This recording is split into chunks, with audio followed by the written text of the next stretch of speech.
రాష్ట్ర ప్రభుత్వం ప్రతిష్టాత్మకంగా చేపట్టిన ప్రజాపాలన ప్రగతి ప్రణాళిక 99 రోజుల కార్యక్రమాన్ని పురస్కరించుకుని నేటి నుంచి 5 రోజుల పాటు నిర్వహించే మహిళా సంక్షేమ వారోత్సవాల్లో భాగంగా చిన్నశంకరంపేట మండల కేంద్రంలోని స్థానిక గ్రామ పంచాయతీ ఆవరణలో పోషక పదార్థాలపై అవగాహన కల్పించారు.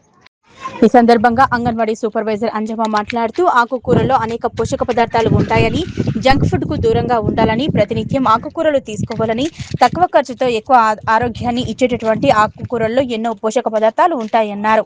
44 రకాల ఆకుకూరలు ఉంటాయని, ఒక్కొక్క ఆకుకూరలో ఒక్కో రకమైన పోషక పదార్థాలు ఉంటాయి కాబట్టి గర్భిణీలు, మహిళలు ఎక్కువగా ఆకుకూరలు తింటే రక్తహీనత లేకుండా ఉంటారన్నారు. భారతదేశంలో 80% మహిళలు రక్తహీనతతో ఉన్నారని, మాంస పదార్థాల్లో ఉన్న దానికంటే ఎక్కువ పోషక పదార్థాలు ఆకుకూరల్లో ఉంటాయన్నారు. ఈ కార్యక్రమంలో ఐసీడీఎస్ సూపర్వైజర్ అంజమ్మ, అంగన్వాడీ టీచర్లు నాగమణి, నాగరాణి, మాలతి, జ్యోతి పాల్గొన్నారు. చాలా ముఖ్యం. ఎందుకు అంటే మనకి ఆకుకూరల్లో ఇప్పుడు గోంగూర ఉందండి, గోంగూరలో ఐరన్ కంటెంట్ అనేది బాగుంటుంది, అవునా? రక్తం ఎక్కువ పెరగాలి అని అంటే మాంసము, కోడిగుడ్లు, చేపలు, హై కాస్ట్ మెటీరియల్ పైసలు పెట్టుకొని తింటేనే రక్తం రాదు. మన పెరట్లో దొరికేటటువంటి బచ్చల కూర, పాలకూర, గోంగూర ఇలాంటి ఆకుకూరలన్నిటిలో ఐరన్ కంటెంట్ అనేది చాలా ఉంటుంది. కాబట్టి మనం ముఖ్యంగా మహిళామణులు ఏంటి అంటే మన భారతదేశంలో దాదాపుగా ప్రతి 100 మంది స్త్రీలలో 80 మంది రక్తహీనతతోనే ఉన్నారు. కాబట్టి ఈ పోషణ పద్ధతులు అనేది ఖచ్చితంగా మనం పాటించి ఏం తినాలి, ఏం తినొద్దు. ఇప్పుడు తినాల్సిన ఆహారాలు అన్ని రకాల ఆకుకూరలు తినాలి, చిక్కుళ్ళు తినాలి. పిండి పదార్థాలు దొరకడానికి మనము 1 కేజీ మాంసంలో ఉండేటటువంటి ప్రోటీన్స్ ఏవైతే ఉంటాయో అవి 1/2 కేజీ చిక్కుళ్ళు తెలుసు కదా, పెద్ద చిక్కుళ్ళు ఉంటాయి కదా, ఆ చిక్కులలో దొరుకుతుంది అనమాట. వాటికి కేజీ మాంసానికి సరిపడా 1/2 కేజీ చిక్కులలోనే ప్రోటీన్స్ అనేది దొరుకుతుంది.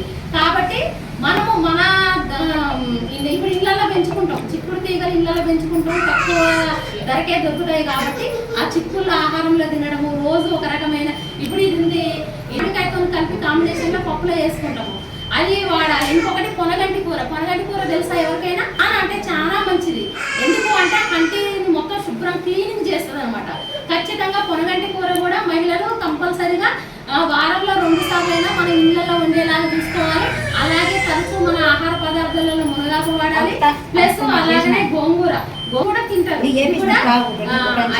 ఐరన్ కంటెంట్ అనేది కూడా బాగుంటుంది. పచ్చల కూర అయితే ఇది డైరెక్ట్ వండుకొని అంత ఇష్టపడరు, కానీ కొంచెం చిక్కపడి రసం వేసి వండుకొని తింటే రక్తం వేగంగా పెరుగుతుంది. దేనికి అంటే బచ్చల కూరకి.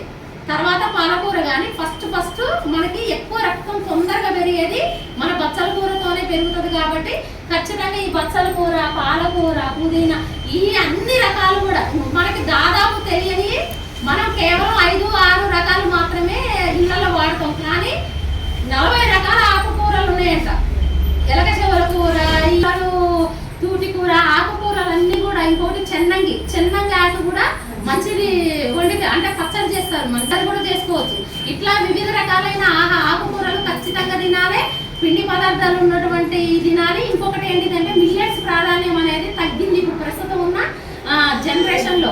ఒకప్పుడు మన నానమ్మలు, తాతమ్మలు అందరూ కూడా ఇండ్లలో ఏమని పెట్టేది, గుగ్గిళ్ళు, గుడాలు గుర్తున్నాయా? బొబ్బెలు కానీ, కందులు కానీ, అలసంద